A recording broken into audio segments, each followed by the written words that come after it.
আচ্ছা, আমরা লাস্ট ক্লাসের হোমওয়ার্কটা একটু দেখে নিব।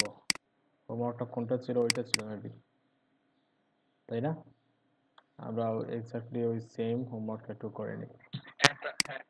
হ্যাঁ, ওইটা কিভাবে স্ট্যান্ডার্ড ওয়েতে করতে হয়। এটা প্রথমে ছিল একটা হেডার পার্ট, কোনো নেভিগেশন নাই, উইথাউট নেভিগেশন একটা হেডার পার্ট।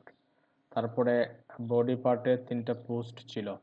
তারপর লাস্টে ছিল একদম একটা ফুটারে কপিরাইট নোটিশ ছিল, আর কিছু না। একদম সিম্পল একটা কন্টেন্ট বা একটা টেমপ্লেট বলতে পারি আমরা। তো এটা কিভাবে স্ট্যান্ডার্ড ওয়েতে করতে হয় একদম শুরু থেকে ওইটা দেখে নিচ্ছি আমরা। সবাই একটু মনোযোগ দিয়ে দেখবেন।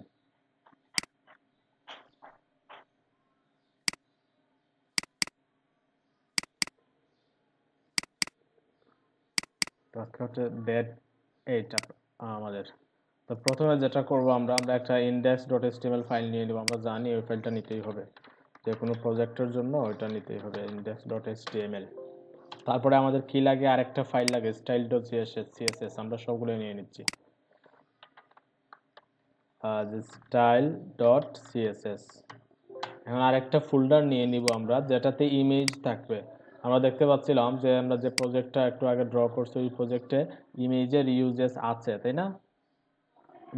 পোস্টে তো আমরা ইমেজেস নামে একটা ফোল্ডার নিয়ে নিলাম, দেন ওই ফোল্ডারের ভিতরে আমরা সম্পূর্ণ ইমেজগুলো রেখে দিব। তো আমাদের ওই প্রজেক্টের জন্য ওই 3টা ফাইল এনাফ, 2টা ফাইল আর একটা ফোল্ডার, আর কিছু লাগবে না। তো আমরা ওই যে সাবলাইমে যাই, সাবলাইমে যাওয়ার পর দেখতে পারবো যে সবগুলোই চলে আসছে। এখানে index.html আসছে, style.cs আসছে, আর ইমেজ ফোল্ডারটাও চলে আসছে।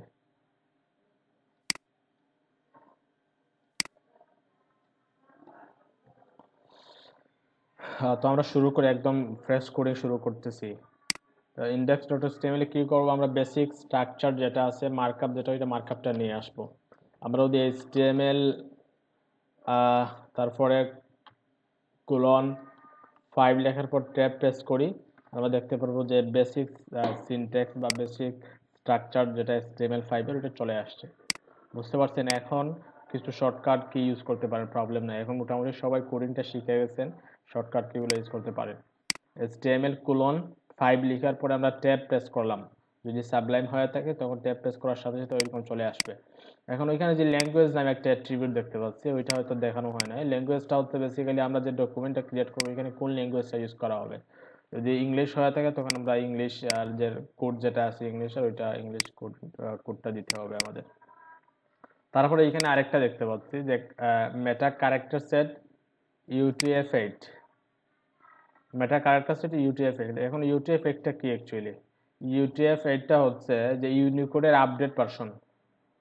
ANSI নামে একটা ইউনিকোড ভার্সন ছিল আগে, এখন UTF-8টা হচ্ছে ইউনিকোডের আপডেট। এবং এই ইউনিকোড কি হয়তো বা অনেকে বুঝেন অথবা অনেকে বুঝেন না। তো ইউনিকোড নিয়ে আমরা অন্য একদিন আলোচনা করব। তো আমরা এতটুকুই জানি যে ইউনিকোডের আপডেট ভার্সন হচ্ছে মেটা ক্যারেক্টার সেট UTF-8। আমরা যদি UTF-8 দিই তখন আমাদের যে কোনো ভাষায় লিখে কোনো প্রবলেম হবে না, আমাদের ইউনিকোড টেক থাকবে। আহ, যে কোনো ভাষা আমরা শো করাতে পারবো এটাতে। তারপরে এখানে আরেকটা মেটা দেখতে পাচ্ছি, যে মেটা, তারপরে এখানে name, viewport, content, wide, device wide, তারপরে ইনিশিয়াল স্কেল 1.0। ওইটা কেন দেওয়া হইলো বেসিক্যালি? ওইটা হচ্ছে রেসপন্সিভের জন্য।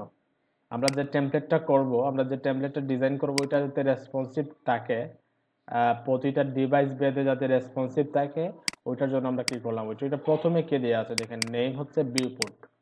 ভিউপোর্টটা হচ্ছে যে ভিজুয়ালটা কেমন হবে ভিউপোর্ট, দেন ভিজুয়ালটা হবে ধরেন কন্টেন্ট ওয়াইড, কতটুকু ওয়াইড থাকবে, ডিভাইস ওয়াইড, মানে ডিভাইসের যে ওয়াইড থাকবে ওই ওয়াইড অনুযায়ী আমাদের কন্টেন্টের ওয়াইডটা কিন্তু আসবে।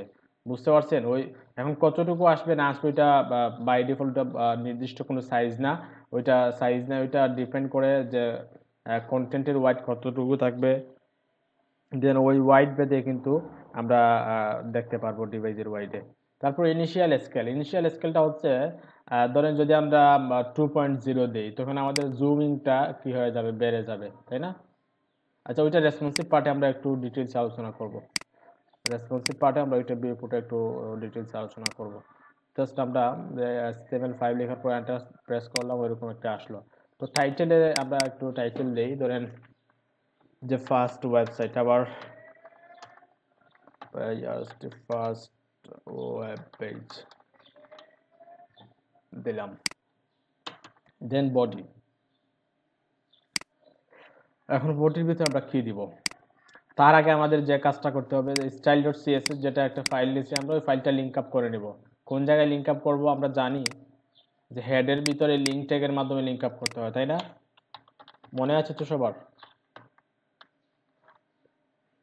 স্টাইল ডট সিএসএস সবাই কি শুনতে পাচ্ছেন আমার কথা?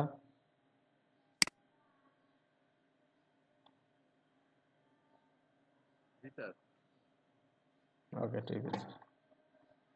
কোনো কিছু না বুঝলে আমাকে কোয়েশ্চেন করবেন।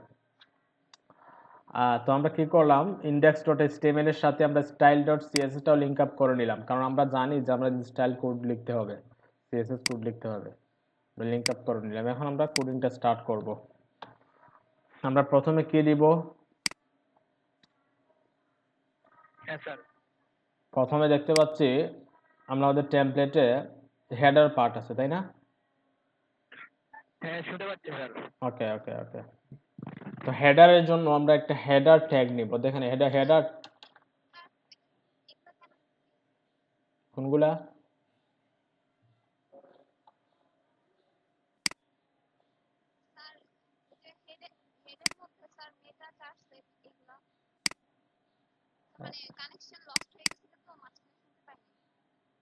ও আচ্ছা, ক্যারেক্টার সেট হচ্ছে অ্যাকচুয়ালি ইউনিকোডের আপডেট ভার্সন। আমরা UTF-8 দিলে আমরা যে কোনো ল্যাঙ্গুয়েজে লিখি বা যে কোনো কিছু লিখে সবগুলোই সাপোর্ট করবে, বুঝতে পারছেন?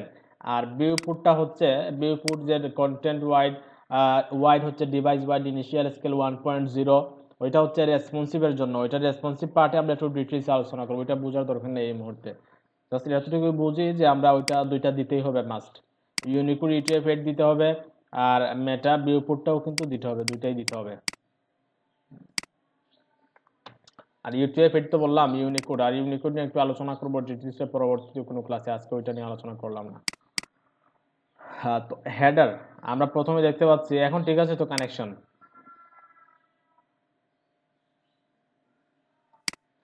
আমরা প্রথমে টাইটেলে বা প্রথমে দেখতে পাচ্ছি হেডার একটা পার্ট আছে। তো হেডার পার্টের জন্য আমরা কি করলাম, হেডার ট্যাগটা নিয়ে নিলাম। এখন আমরা হেডার ট্যাগের ভিতরে কি দিব?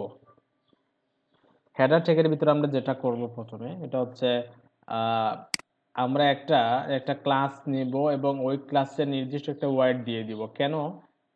আমরা যদি কোনো ওয়েবসাইট ভিজিট করি, ধরো আমরা কিছু ওয়েবসাইটে যাই, আমরা থিম ফরেস্ট থেকে কিছু ওয়েবসাইট দেখি, থিম ফরেস্ট HTML টেমপ্লেট।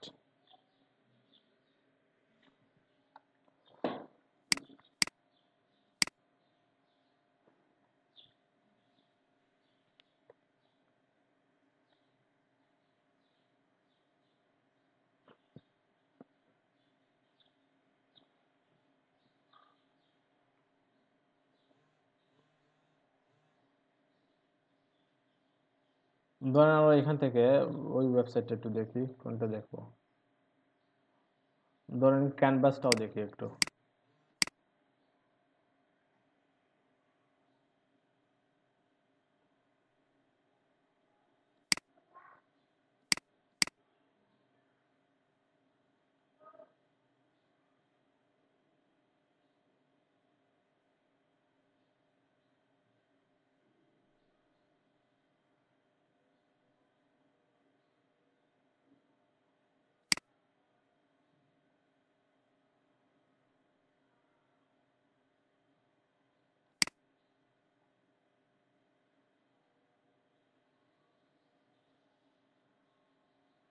এটাই দেখি।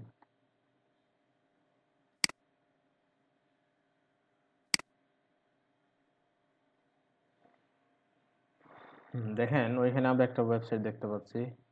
আরেকটা ওয়েবসাইট আমরা ওপেন করি ওইটার পাশাপাশি, আমরা তিনটা থেকে আমরা আইডিয়া নিতে পারবো। ধরেন এটা করলাম যোগা।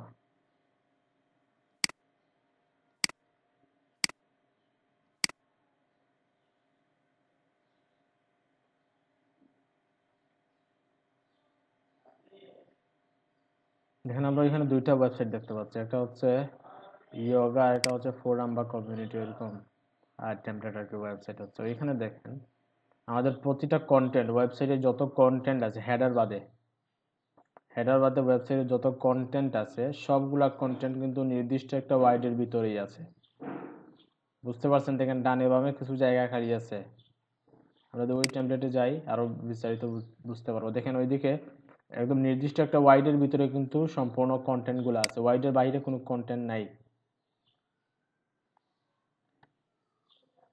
দেখছেন? আমরা কন্টেন্ট বলতে ব্যাকগ্রাউন্ড হতে পারে, সমস্যা নেই। কন্টেন্ট বলতে আমরা ইমেজ যেটা বোঝাচ্ছি, যে ইমেজ অথবা content but text heading sir ওইরকম। বলেন বলেন বলেন।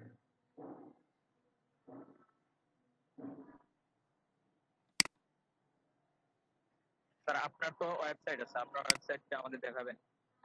আমার ওয়েবসাইট দেখবেন? হ্যাঁ স্যার। আচ্ছা দেখবেন, অবশ্যই দেখবেন। আমারটা আন্ডার কনস্ট্রাকশনে আছে এখন। তো ওইটা দিয়ে আমরা দেখি, আমারটা অবশ্যই দেখবেন পরবর্তীতে কোনোদিন।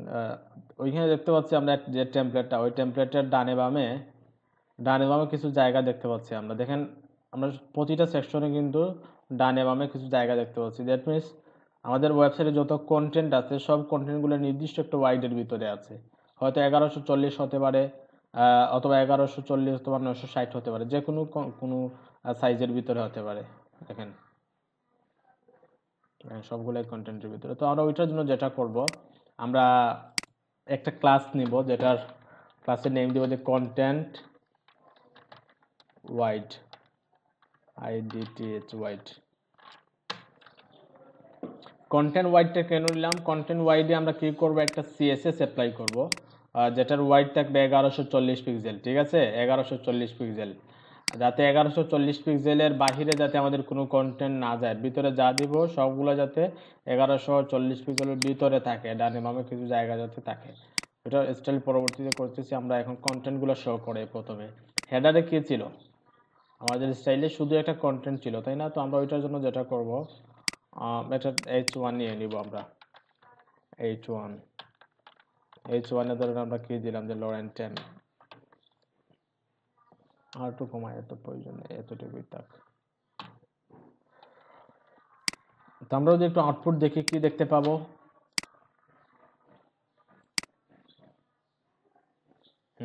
দেখতে পাচ্ছি আমরা হেডারটা চলে আসছে।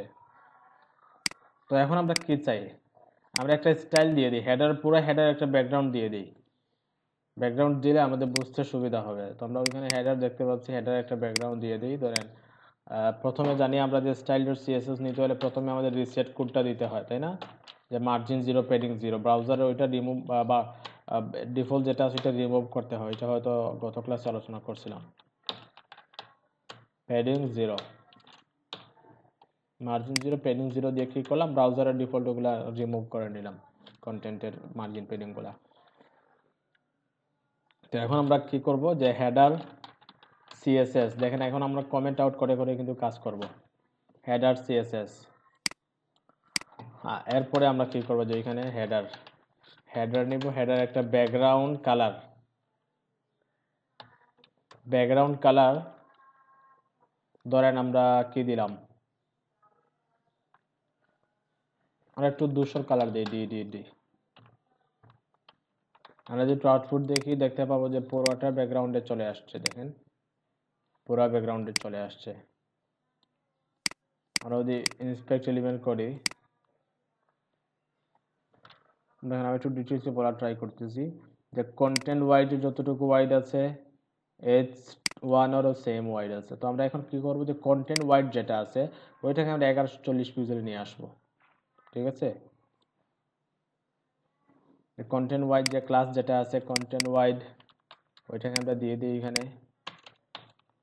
কন্টেন্ট ওয়াইড যেটা আছে ওইটার ওয়াইড কতটুকু থাকবে, WIDTH wide 1140 pixel, margin padding আপাতত নাই দিলাম 1140 পিক্সেল। এখন কি দেখতে পাবো আমরা, এখন আমরা আউটপুটটা দেখতে পাবো যে কন্টেন্ট ওয়াইডটা কিন্তু নির্দিষ্ট হয়ে গেছে। দেখেন নির্দিষ্ট হয়ে গেছে 1140 পিক্সেল। আর ডানে দেখেন রাইট পাশে জায়গা খালি আছে। তো আমরা এখন যেটা করব, আমরা 1140 পিক্সেলকে একদম সেন্টার অ্যালাইন করে নিব। রাইট পাশে যে জায়গাটা আছে ওই জায়গাটা দুইটা লেফটে এবং রাইটে দুইটা ভাগ হয়ে যাবে, ঠিক আছে। আমরা ওই যে 1140 পিক্সেলকে একদম মিডিলে নিয়ে আসবো। কিভাবে মিডিলে নিয়ে আসবো? আমরা যদি কি দেই যে মার্জিন, আমরা যদি এখানে মার্জিন কন্টেন্ট ওয়াইডে কিন্তু কাজ করতেছি।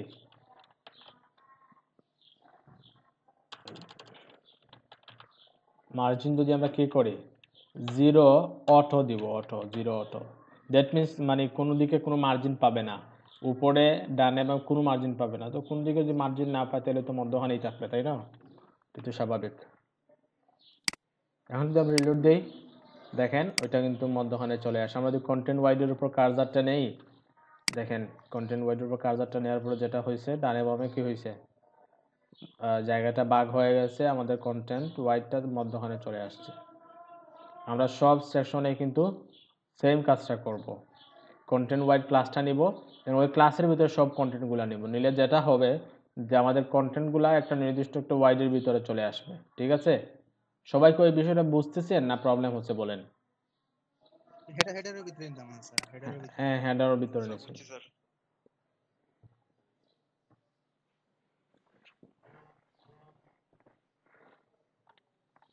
তো আমরা কিছুটা স্টাইল করে নেই, যেটা করব আমরা ওইটা একটু সেন্টার অ্যালাইন করে নেই, একটু উপর নিচে একটু প্যাডিং নিয়ে নেই। ধরেন আমরা কি করব যে হেডারের ভিতরে যে H1 যেটা আছে, অথবা হ্যাঁ কন্টেন্ট ওয়াইড আমরা একটা কাজ করি, ওইখানে তো আমরা ডিরেক্ট কি নিয়ে নিছি, H2 H1 নিয়ে নিছি, তাই না? তো আমরা একটা সব থেকে বেটার যেটা হয় যে, অথবা যেটা করে ডিরেক্ট নেই সমস্যা নেই, কিন্তু এখানে একটা ক্লাস এড করে দিব।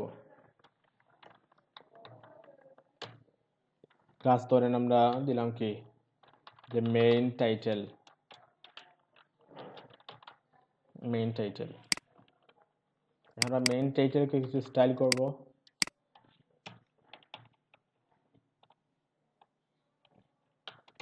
ধরেন আমরা আমরা চাই যেটা যে উপর নিচে কিছু কিছু স্পেস থাকবে।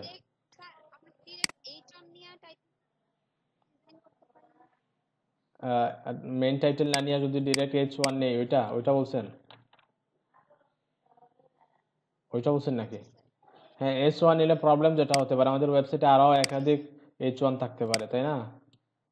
আমাদের ওয়েবসাইটে আরও H1 নিতে পারি। তো আমরা যদি ডিরেক্ট H1 নিয়ে স্টাইল করি তখন সবগুলো তো সেম স্টাইল হয়ে যাবে, আমাদের তো সেম স্টাইল প্রয়োজন নাও হতে পারে, তাই না? সেটা কি ক্লিয়ার?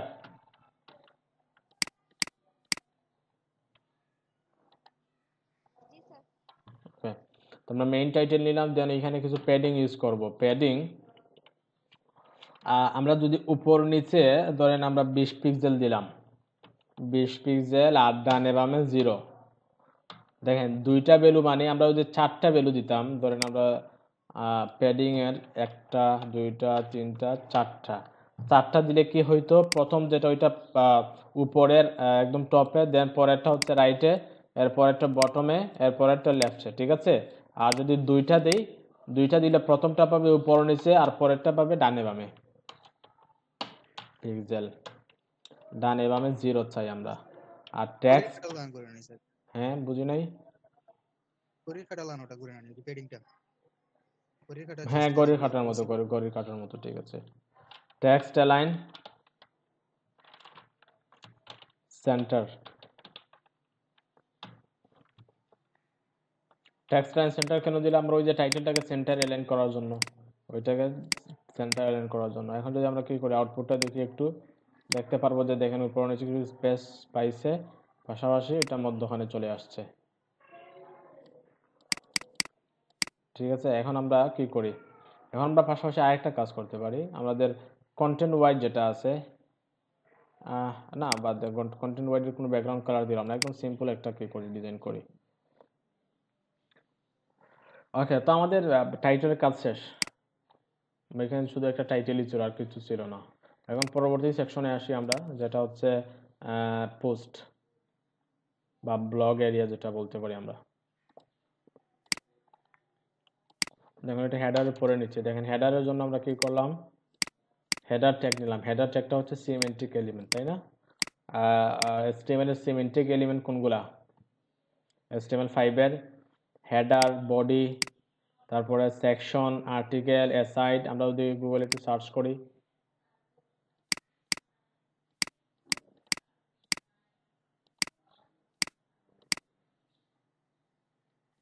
HTML5 semantic element,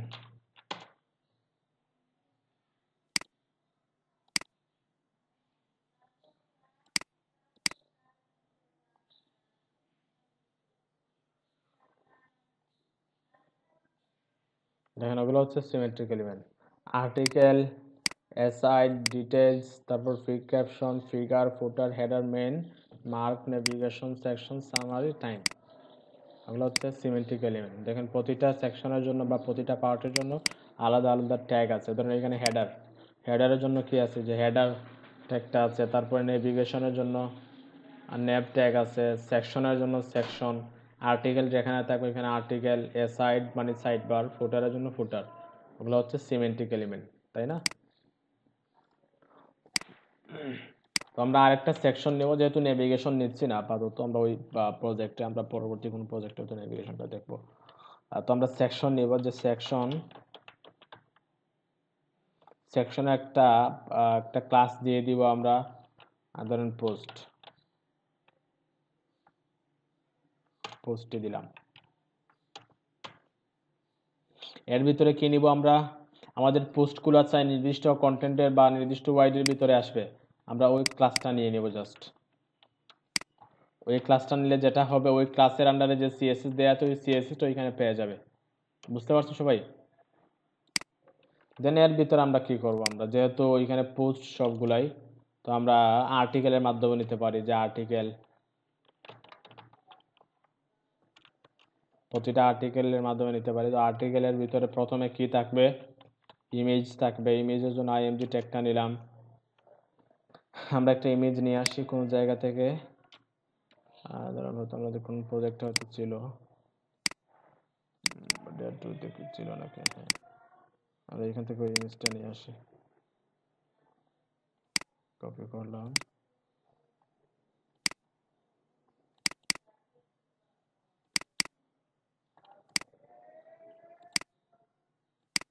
ওকে, img.jpg,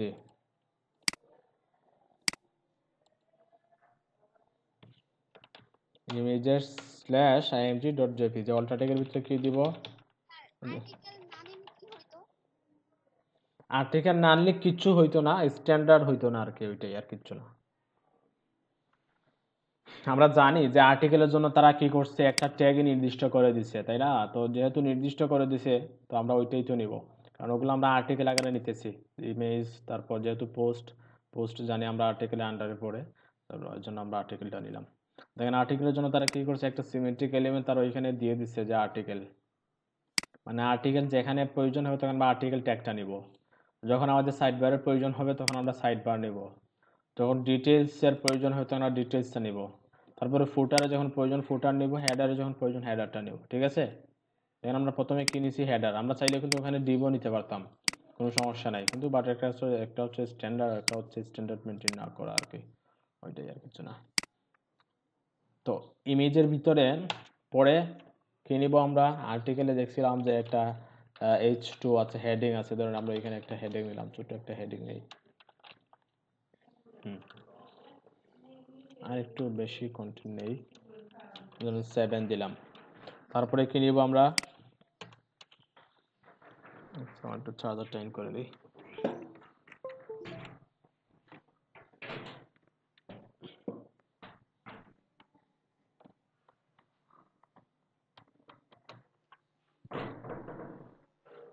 তারপরে প্যারাগ্রাফ থাকবে, তাই না?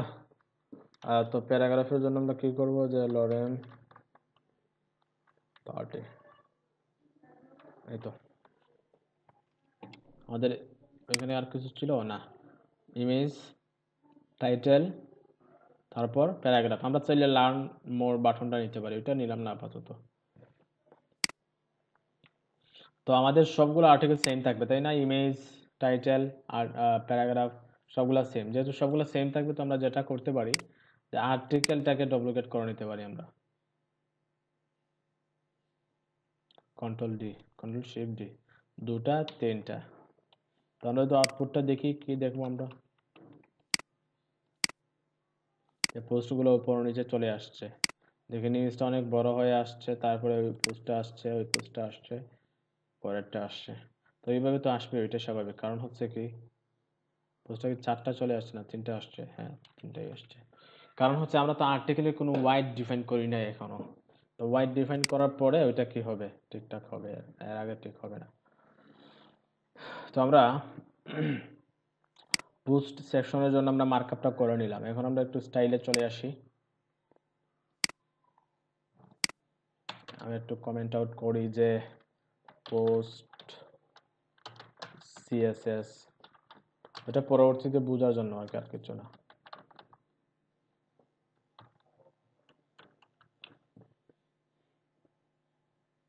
প্রথমে কোনটাকে স্টাইল দেবো? প্রথমে আমরা আর্টিকেলটাকে সিলেক্ট করবো। আর্টিকেল তো যেহেতু আমাদের ডিরেক্ট ট্যাগ, তো আমরা ট্যাগে দিয়ে দিলাম। আর্টিকেলে কি করব, প্রতিটা আর্টিকেলকে আমরা কন্টেন্টের ওয়াইড যে আছে ওই ওয়াইডটাকে ভাগ করে নিব। ঠিক আছে, কন্টেন্টের যে ওয়াইড আছে 1140 পিক্সেল, 1140 পিক্সেলকে আমরা 3 ভাগে ভাগ করে নেব। আমরা কিন্তু সবগুলো ম্যানুয়ালি করতেছি, কোনো বুটস্ট্র্যাপের কোনো গ্রেড ইউজ করতেছি না এখন এই মুহূর্তে। আমরা সবগুলো ম্যানুয়ালি করছি। তো ওখানে 1140 পিক্সেল আছে, তাই না? 1140 পিক্সেলকে যদি আমরা ভাগ করি, 3 ভাগ করি, তখন কত হবে বলেন?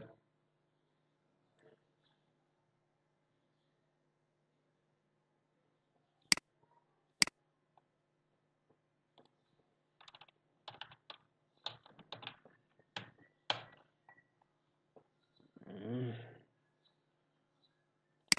1140 380 পিক্সেল হয় না? তো আমরা যেটা করব 360 পিক্সেল নেব। তো বাকি থাকবে কত? 360 পিক্সেল করে নিলে অথবা 70 পিক্সেল নিব। 370 পিক্সেল নিলে ধরেন 370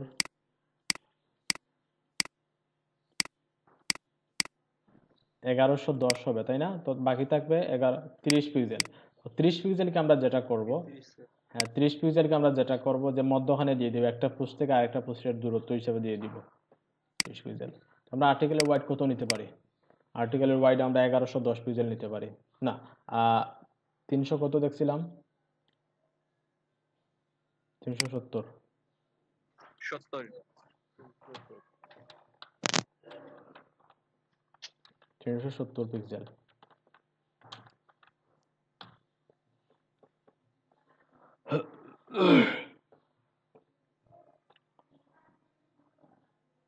তো এখন দেখেন, এখন যদি আমরা আউটপুট দেখি তখন দেখবো যে কোনো ডিফারেন্ট নাই, ইমেজটা তার জায়গায় থাকবে, কিন্তু ওগুলো হয়তো নির্দিষ্ট 370 পিক্সেলে আসবে। আমরা যদি রিলোড দিই, দেখেন কন্টেন্টগুলো দেখেন 370 পিক্সেলের ভিতরে চলে আসছে সব কন্টেন্টগুলা, কিন্তু ইমেজটা আসে নাই। কারণ কি, আমরা জানি যে ইমেজ তার বাই ডিফল্ট যে সাইজ, ওই সাইজ অনুযায়ী কি হয়, ব্রাউজারের সহ হয়, পরবর্তীটাকে কি করে নিতে হয়, সাইজ করে নিতে হয়। তো আমরা যেটা করব, ওইখান থেকে ইমেজটাকে সিলেক্ট করব, যে আর্টিকেলের ভিতরে যে ইমেজ যেটা আছে, প্রথমে আর্টিকেল সিলেক্ট করব, দেন এর ভিতরে যে ইমেজ যেটা আছে, ইমেজের ওয়াইড কতটুকু থাকবে, 100%। 100% মিন কি, 100% মানে হচ্ছে তার প্যারেন্টের যে ওয়াইড আছে, তার প্যারেন্টে কোনটা, ইমেজের প্যারেন্টে কোন ট্যাগটা আছে, আর্টিকেল, তাই না? আর্টিকেলের ওয়াইড কত, 370 পিক্সেল। দ্যাট মিনস আমরা যদি ইমেজের ওয়াইড 100% দেই, কতটুকু পাবে, 370 পিক্সেল পাবে। ক্লিয়ার তো বিষয়টা? ওকে, এখন যদি আমরা সেভ করি, একটু ব্রাউজারে গিয়ে রিলোড দেই, দেখেন তার সাইজের ভিতরে চলে আসছে, 370 পিক্সেলের ভিতরে ইমেজটাও চলে আসছে, কন্টেন্টগুলোও চলে আসছে ঠিকঠাক। এখন আমরা কি চাই, এখন আমরা চাই যে তিনটা যাতে একটা রতে থাকে, তাই না? তো আমরা চাইলে ফ্লোয়াট ইউজ করতে পারি। আমরা যদি ফ্লোয়াট ইউজ করি, আর্টিকেলে ফ্লোয়াট লেফট দেই, আর্টিকেলে ফ্লোয়াট লেফট দেওয়ার সাথে সাথে সবগুলোই পরপর চলে যাবে। অথবা ডিসপ্লের মাধ্যমে, ডিসপ্লে ফ্লেক্স বক্সের মাধ্যমে আমরা কি করতে পারি, একটা লাইনে নিতে পারি। তো আমরা ফ্লোয়াট ইউজ না করে আমরা ফ্লেক্স বক্সের মাধ্যমে নিই, কি বলেন? ফ্লেক্স বক্স অবশ্য ডিটেলসে দেখানো হয় নাই, বাট আমরা দুইটা প্রপার্টি, ফ্লেক্স বক্সের দুইটা প্রপার্টি ইউজ করলে আমরা ওই কাজটা করে নিতে পারবো।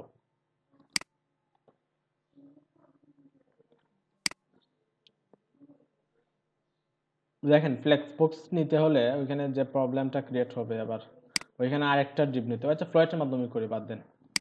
আমরা যদি ফ্লোয়েট জাস্ট ওইখানে ফ্লোয়েট লেফটটা ইউজ করি, আর কিছু দরকার নেই। ফ্লোয়েট লেফট।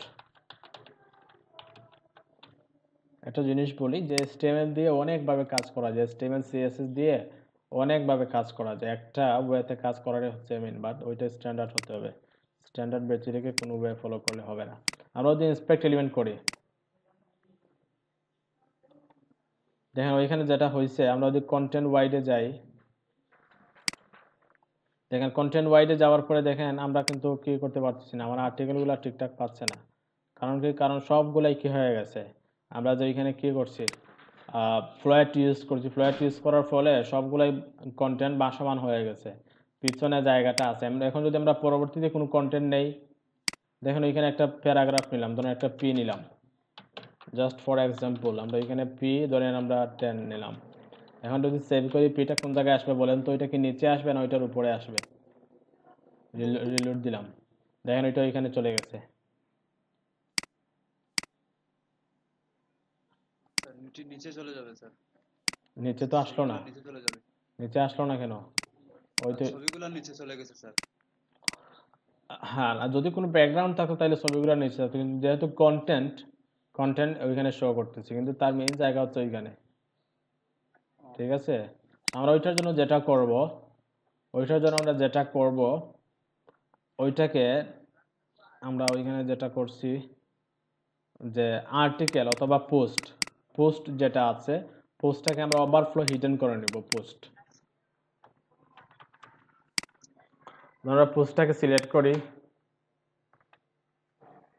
ডট পোস্ট, দেন ওভারফ্লো হিডেন। এখন যদি আমরা সেভ করি, রিলোড দিই, দেখেন নিচে চলে আসছে। ঠিক আছে, ওভারফ্লো হিডেনের কাজ কি? এখন কথা হচ্ছে ওভারফ্লো হিডেনের কাজ কি? ওভারফ্লো হিডেনের কাজ হচ্ছে মানে ওভাররাইট করতে দিবে না কোনো কন্টেন্টকে ওভাররাইট করতে দিবে না, উপরেও যাবে না নিচেও যাবে না। ধরেন আমরা আমরা একটু আগে দেখছিলাম যে ওইটা কোথায় চলে গেছে, পোস্টের নিচে চলে গেছে। আমরা পোস্ট যে ক্লাস নিছি ওই ক্লাসের কন্টেন্টগুলোর নিচে চলে গেছে, তাই না? তো আমরা পোস্টে কি করলাম, ওভারফ্লো হিডেন দিলাম। ওভারফ্লো হিডেন দেওয়ার ফলে যেটা হয়েছে, ওইটার নিচ থেকে বের হয়ে নিচে চলে আসছে। বুঝতে পারছেন সবাই বিষয়টা? ওভারফ্লো হিডেনের কাজ কি, মানে ওভাররাইট করতে দিবে না আর কি। হ্যাঁ, ওকে। এখন আমরা কি করব, এখন আমরা চাই যে একটা পোস্ট আর একটা পোস্টের মধ্যে যাতে কিছু কি থাকে, স্পেস থাকে যাতে। অথবা আরেকটা কাজ করি আমরা, ওইখানে কত দিছি, 370 না? আমরা 380 করে দেই, 380 দিলাম। দেখেন কি হয়, একটু বিষয়টা একটু লক্ষ্য রাখবেন। 380 পিক্সেল, 380 পিক্সেল দিলেই তো 1140 হয়ে যায়, কিন্তু মার্জিন প্যাডিং এর জায়গা থাকে না, তাই না? আমরা 380 3 কত ছিল একটু আগে? 1140 পিক্সেলকে আমরা কি করছিলাম, 3 ভাগে ভাগ করছিলাম। হ্যাঁ 380, তো 380, হ্যাঁ 1140। তো 380 দিলে কি হবে, ধর আমরা 380 পিক্সেল দিলাম এখানে, দেখেন পুরো জায়গাটা নিয়ে 1140 পিক্সেল নিয়ে নিচে। এখন আমরা প্যাডিং দিব।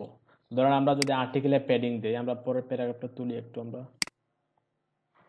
ওটা একটু রিমুভ করি, এটা ভালো লাগতেছে না, ওইটা রিমুভ করলাম। আমরা ইন্সপেক্ট এলিমেন্টে কাজ করি এখন। ধরেন আমরা আর্টিকেলে কি দিব, কিছু প্যাডিং দিব। ধরুন এখানে যে আর্টিকেল যেটা পাচ্ছি, আর্টিকেলে আমরা একটু প্যাডিং দেই। ধরেন প্যাডিং দিলাম কত পিক্সেল, জাস্ট 10 পিক্সেল দিলাম। দেখেন 10 পিক্সেল দেওয়ার ফলে কি হয়েছে, ওইখানে যেহেতু 10 পিক্সেল বেড়ে গেছে, ওইখানে 10 পিক্সেল বাড়ছে, ওইখানে 10 পিক্সেল বাড়ছে, ওইখানে 10 পিক্সেল বাড়ছে। দ্যাট মিনস 1140 থেকে বেশি হয়ে গেছে।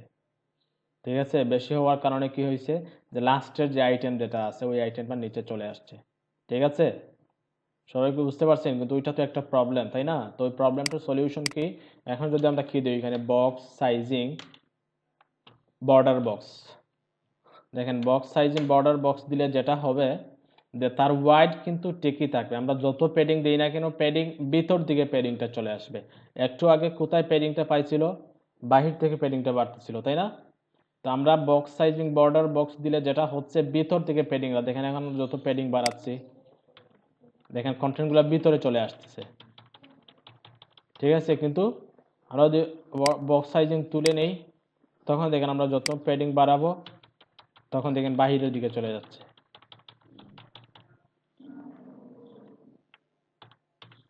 বুঝতে পারছেন সবাই? প্যাডিং দিলাম ধরেন 10 pixel, box sizing border box. এখন দেখেন প্যাডিংটা ঠিকই পাইছে, তার ওয়াইডও ঠিকঠাক আছে সবগুলাই। আমরা এখানে 380 পিক্সেলও ঠিক, তার অ্যাকুরেট যে সাইজ যেটা আছে ওইটাও দিয়ে দিলাম। প্যাডিং 10 পিক্সেল থাকবে না একটু বাড়িয়ে দিব, একটু বাড়িয়ে দিই আমরা,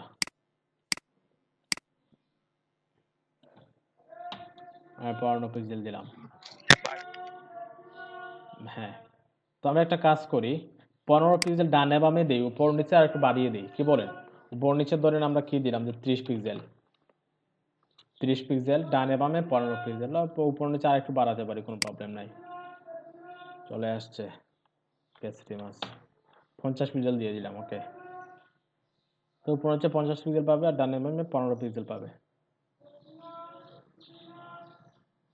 এখন আমরা কি করব, এখন আমরা ওইটা যেগুলা সিএসএস করছি ওগুলা কপি করে নিব, ওইখান থেকে কপি করে দেন ওইখানে পেস্ট করে দিব, এই তো। এখন আমরা রিলোড দেই, দেখেন একটা রতে সবগুলা চলে আসছে, ফ্লাইটের মাধ্যমে আমরা কত সুন্দরভাবে করে নিতে পারলাম। তো ওইখানে একটা জিনিস যেটা হয়েছে দেখেন, আমরা টেক্সট অ্যালাইন সেন্টার করে নিই সবগুলাকে, সবগুলা কন্টেন্টকে text align center, text align center দেখতে ভালো লাগবে। হ্যাঁ, সেন্টার অ্যালাইন করে নিলাম। এখন আমরা ওইখানে চাইলে একটা বাটন নিতে পারি, লার্ন মোর অথবা রিড মোর নামে। একটা বাটন নিয়ে নিই, যেহেতু পোস্ট তো আমরা বাটন নিয়ে নিই। হয়তো এখানে কিছু সামারি থাকতে পারে, কিছু এক্সট্রাক্ট থাকতে পারে, এর থেকেও বেশি থাকতে পারে কন্টেন্ট, তখন কিভাবে পড়বে? লার্ন মোর বাটনে ক্লিক করে পড়বে। ওইখানে প্রতিটা আর্টিকেলের পি এর পরে আমরা একটা অ্যাঙ্কর ট্যাগ নিব, যেটা আমরা হ্যাশট্যাগ দিয়ে রাখি আপাতত, যে রিড মোর, রিড মোর। আমরা ওই পিটার পরেও নেই, ওইটার পরেও নিলাম। এখন দেখেন জাস্ট এখানে জাস্ট রিড মোর বাটনটা আসবে, কোনো স্টাইল আসবে না। তো আমরা কিছুটা স্টাইল করে নেই।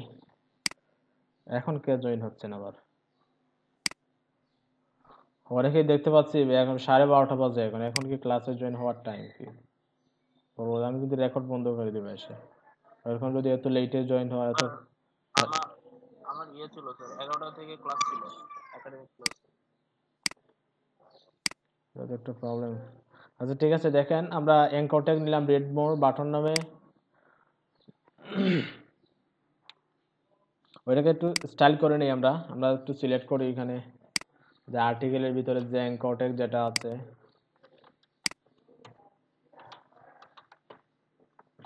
ওইটাকে প্রথমে ফন্ট সাইজ একটু বাড়িয়ে নেই, ফন্ট সাইজ দরকার নেই, আমরা টেক্সট ডেকোরেশনটা তুলে নেই একটু। টেক্সট ডেকোরেশন না, ওই যে নিচে যে আন্ডারলাইন ছিল ওইটা চলে যাবে। তারপরে একটা কালার দিই আমরা, ধরেন কালার দিলাম, কি দিব, রেডই দিলাম। এখন কি হবে দেখি, এখন দেখেন একটু মোটামুটি একটু, হ্যাঁ রেড চলে আসছে। এখন আমরা ওইরকম রাখতে পারি, অথবা আমরা পুরো একটা ব্যাকগ্রাউন্ড দিয়ে দিতে পারি। আচ্ছা একটু উপরে একটু প্যাডিং দিয়ে দিই, এমটি মার্জিন টপ, ধরেন একটু মার্জিন টপ দিলাম 10 পিক্সেল, যাতে উপর থেকে একটু সরে আসে। যাতে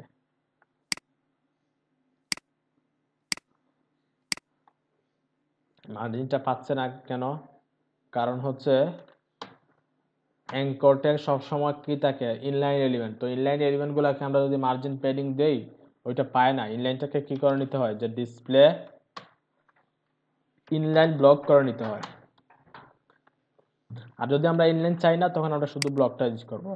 আর যদি চাই আমরা যে ইনলাইন হিসাবে ব্লক হয়ে থাকবে তখন আমরা ইনলাইন ব্লকটা দিব। সেভ করলাম, একটু যদি দেখি এখন দেখো হয়তো, হ্যাঁ এখন দেখেন উপরে প্যাডিংটা পেয়ে গেছে। জাস্ট এতটুকুই, টাকার কোনো স্টাইল দিলাম না। স্টাইল করা যাবে, অনেক স্টাইল করা যাবে। আমরা বেশি স্টাইলে আপাতত না যাই, আমরা একদম সিম্পল একটা স্ট্রাকচার অনুযায়ী একটা টেমপ্লেট রেডি করি। তো আমাদের পোস্টের সেকশনটা কিন্তু কমপ্লিট হয়ে গেল। এখানে যে বডি যেটা ছিল পোস্ট পোস্ট পোস্ট, প্রতিটা পোস্টে ইমেজ, টাইটেল, প্যারাগ্রাফ কমপ্লিট। আমরা ফুটারে আসি। এখন ফুটারটা নিব, দেন ফুটারে আমরা কি করব, এখানে একটা কপিরাইট নোটিশ দিয়ে দিব জাস্ট। আমরা হেডার যেভাবে করছি সেম ভাবে কিন্তু ফুটারটা করে নেব। ধরুন আমরা এখানে কি দিলাম যে ফুটার, ফুটারের ভিতরে কন্টেন্ট ওয়াইড।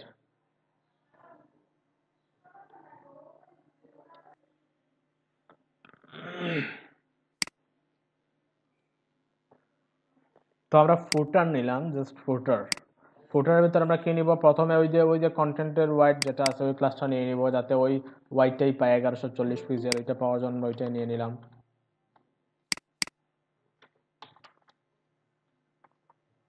এখন আবার কে জয়েন হচ্ছে না আবার।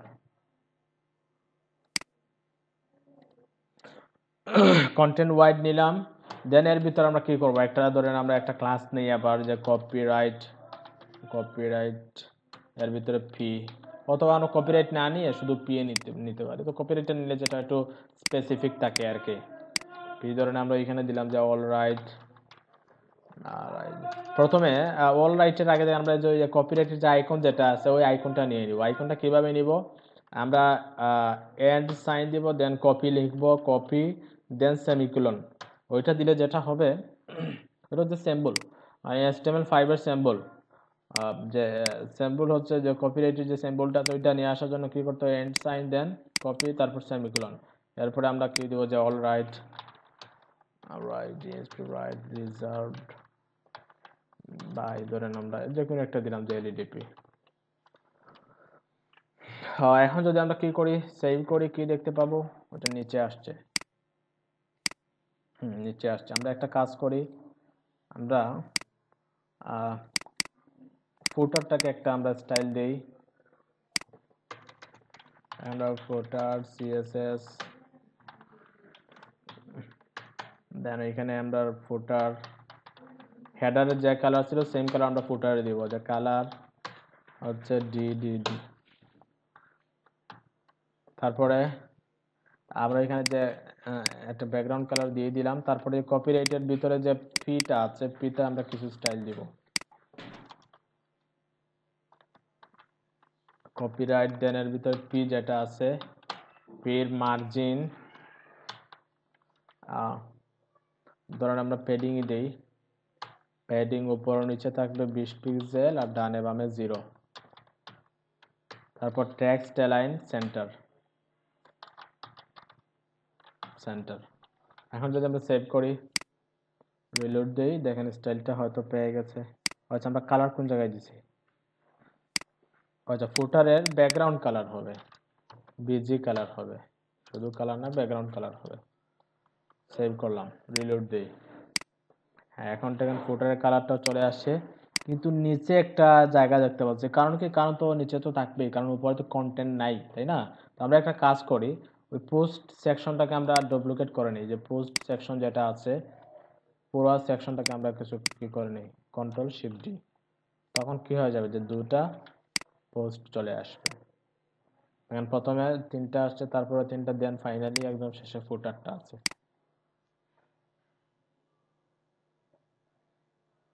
হয়তো আমরা একটা কাজ করে এখানে একটা এইচআর নিয়ে নিই। প্রথম সেকশনের পরে ধরেন আমরা এখানে একটা এইচআর নিলাম, হরিজন্টাল রোল লাগে, রিলোড দেই।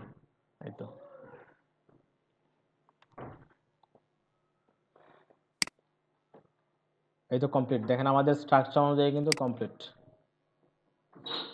ফুটার, হেডার, তারপরে আর্টিকেল ছিল। সবাই কি বুঝতে পারছেন বিষয়টা, কিভাবে করলাম কাজটা? জি স্যার। এখন কারো কোনো কোয়েশ্চেন থাকলে বলেন ওইখানে।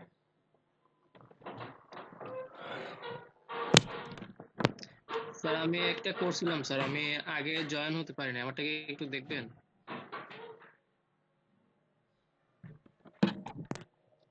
আমারও স্যার কারেন্ট চলে গেছিল, দেখাইতে পারিনি। এখন চাইলে দেখতে পারেন স্যার। বুঝি নাই। স্যার আগে জয়েন হতে পারি নাই স্যার, এই জন্য স্যার আমি একটা রেডি করছিলাম, এটা দেখাইতে পারি না, এখন কি দেখাবো? আচ্ছা দেখবো না, একটু পরে দেখবো না। এখানে কারো কোনো কোয়েশ্চেন থাকলে বলেন, যদি বুঝেন না কোনো কিছু। আমরা নেভিগেশন করি নাই, শুধু একদম বেসিক স্ট্রাকচার অনুযায়ী কি করলাম, একটা সিম্পল একটা টেমপ্লেট রেডি করলাম।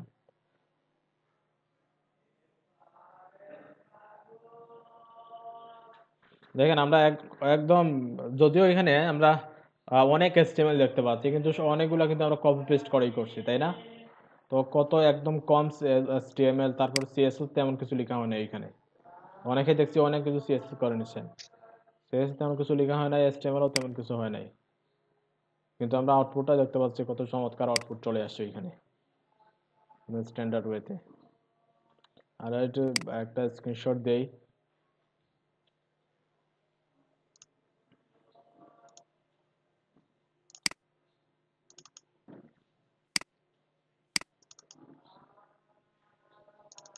স্যার ফুল পেজ স্ক্রিনশটটা কেমনে নেয় স্যার? যে এক্সটেনশন আছে, এক্সটেনশনের মাধ্যমে নিতে হয়।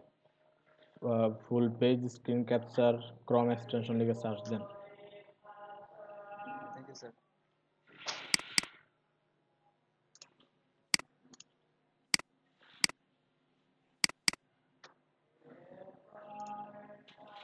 আচ্ছা, ওই হোমওয়ার্কটার জন্য আর একদিন বরাদ্দ থাকলো। আর যারা করেন নাই একদম করতেই হবে, আর কিছু না, কারণ ওই একদম ফার্স্ট প্রজেক্ট আমাদের ওইটা। ঠিক আছে, সবারই করতে হবে, যে কোনো ভাবে করতে হবে, এটা মিস করলে হবে না, এটা একদম প্রথম প্রজেক্ট আমাদের। যে সেকশন যে সিলেক্ট করছেন সেকশন ফাইল নিচে গুলো